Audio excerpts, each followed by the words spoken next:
Hi, my name is Dr. Marlene Siegel, and I am the owner of Pasco Veterinary Medical Center. I'm an integrated veterinarian, which means I utilize advanced Western diagnostics, but I blend them with a wide array of Eastern arts.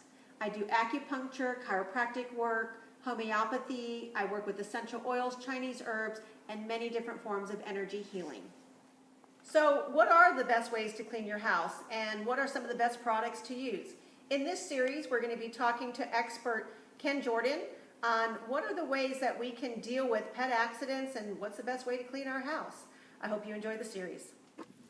Good morning, everybody. We're back with our series on cleaning and restoration in our homes that can either have damage from either water damage or in a situation where maybe you bought a house that had a lot of pets before and there were accidents that you aren't even aware of and you don't know how they cleaned them, or you've had a situation where an accident occurred, whether it was blood or urine or feces, and maybe you thought you cleaned it right, but all of a sudden you find out that you're working on it and every time you clean it, it actually smells worse.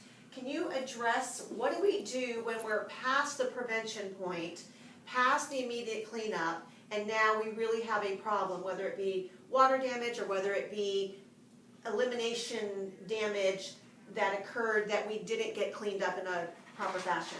Well, first of all, you need an IICRC. If it's carpet, this is carpet, you need an IICRC certified carpet cleaner and certified in odor decontamination. Let me address urine first. In Florida, when a pet urinates on a carpet, if it sits for 14 days and gets in a pad, it becomes a salt. When you put, and it's an alkaline salt. When you put baking soda in your refrigerator, the baking soda absorbs moisture so you don't smell an odor. But when these salts in your carpet can absorb moisture up to 20 years later because they're absorbing moisture to that area, thus activating the odor. If you try to clean it, rent a machine, call a carpet cleaner, they add water to the salt, they just turn it back to urine. So it's you're worse. saying that once it gets to the point where that urine turns into a salt, Correct. then at that point, every time you try to clean it, you are literally making urine again. Right. A 7-pound you're dog. redissolving it. A 7-pound dog pees 33 gallons a year. At this point, we need to come in and address how far it is in the pad. We can use UV lights, moisture detectors. Then we have to mix up heated enzymes at 140 degrees minimum and actually flood the area. Okay, and then when we do this, we get it in the pad and we use special tools to extract it all out.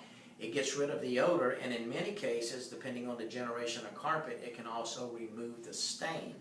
So you're taking the salt, you're flooding it, since counterintuitive, but you're literally dissolving the salt so you can extract it. I gotta recreate the same conditions as if all the urine were deposited at one time and get it out. Sense. I can get cat spray odor out. Ooh. Okay, if the cat sprays in the drywall, then the drywall has to come out. But the idea is to remove the odor where we do not smell it. Now here's the thing people don't realize, it's not the carpet's fault. People, I get a new carpet, well guess what? The pet pees on the new carpet. If you rip the carpet out, you'll find your pet peeing on your sofa, your area rugs, and your mattress because they pee on soft things, because if they pee on the floor, the urine just flows into their legs. So they don't want to do that. So trust me, you don't want to get to that point. That's why my prior video on how to use baking soda and vinegar, we may have to get you back to that state.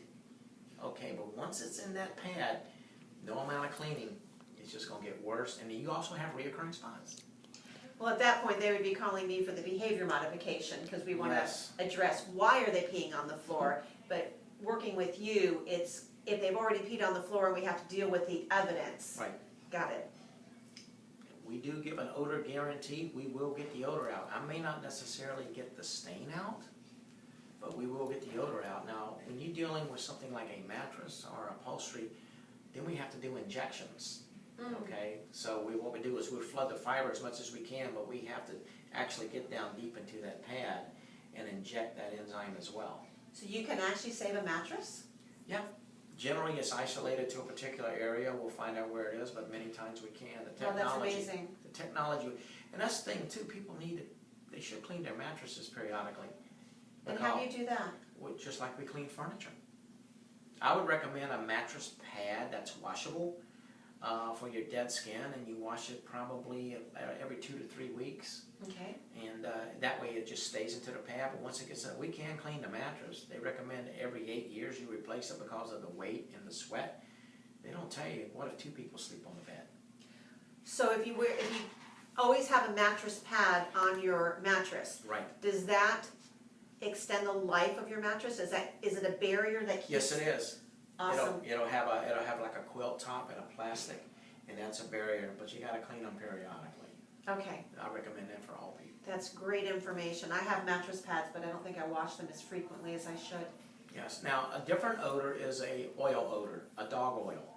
Cleaning doesn't help you there because we need different chemicals. If the oil, like a lab or a hound, is in your carpet and you've gone through and put everything you can think of under the sink, and some of the worst things are powdered deodorizers.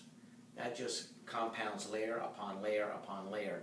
Many times after we clean that, we have to come back because we're going to unleash that trapped odor and then hit it with a different enzyme and actually work it in. You know, but it is what it is. Okay. So what about if somebody has a water break and they have a flood in their house? If it's clean water, it can't. The technology now, we can dry the house, the carpet, the pad, the drywall. Carpets cannot mold. Really? Padding, no, it's plastic. Tupperware doesn't go bad when the food goes bad. It's the food. That makes sense. Okay, so we can dry carpet and pad. In the process of drying a building, we can dry any carpet and pad in 13 hours. We can dry drywall, and we see how wet the drywall is with an infrared camera without pulling a baseboard.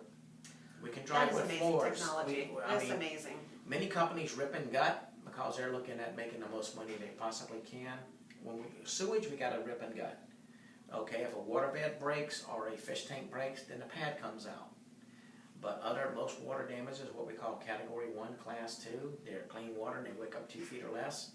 It's easy to dry, and you can do it over and over and over and over again. So you don't have the whole concern about mold and mildew. Can you check for that? Yes, the way I'm a mold remediator, I don't do the checking because it's a conflict of interest in the state of Florida. If you smell mold, you got mold. Okay. The idea is to prevent mold. There's a 72-hour window in the standard, but actually the 72-hour window is based on carpet delamination. Mold realistically doesn't start for 7 days. We're actually finding out in the labs now, even it's going as high as 21. Before it starts. Right. The biggest problem people have, though, if they do not run their AC and they keep the humidity 60% or higher, they can get mold just from that. Wow. Too much water activity. So what temperature should the air conditioner be set at? Well, in Florida? Well, I would suggest if people travel a lot, they get a humidistat wired to their AC and set the humidistat to 55%. Never let the humidity give above 60% for any length of time. Never open your windows when the humidity is above 60%. We have retirement communities here like Sun City that have major mold issues because elderly people are cold when it's 90 degrees, and it's a hard thing to try to tell them to run the AC. Or they'll turn it up to 80, and then it's way too warm in the summer months. So I turn my air conditioner up to 80 when I leave the house, and then I turn it down to 76, 78 when I'm home. Is that going to be sufficient? What I do is recommend, depending on your house and how efficient, you can go to Radio Shack and buy a very small thermal hygrometer that tells you what your temperature and relative humidity is on a 9-volt battery, and put it on your kitchen counter. And when you come home, if that humidity is 60% or higher, lower it until you get it down. Wow, that is awesome information. Thank you so much. You're welcome. I have one more question. In Florida, we have tremendous humidity outside. Yes. We like to open the windows, and you mentioned something about not opening the windows when the humidity is high. No. So during the summertime, it rains almost every day. The humidity is in the 90% range. Yep. Don't open your windows. No, absolutely not, because all that moisture is going to be absorbed in your materials like drywall, bedding, and stuff like that, and it causes your drywall to expand, contract, and if you do it for any length of time, drywall molds because of the paper. You can have a mold issue because of that. Ken, as always, you are a plethora of information and so valuable. I don't think consumers really understand how to take care of their homes and how to prevent disasters. Well, that's why we clean for the health of it, not just aesthetics. And how do we reach you for more information? when you really want it clean, call 621-6015. That's awesome. And to reach me, my number is going to be below in the video, but it's 813-973-2929. Look forward to the next episode. Thank you. Thank you. I hope you found this information to be useful and valuable. For more information, feel free to contact us. The contact information is following this video. Thank you.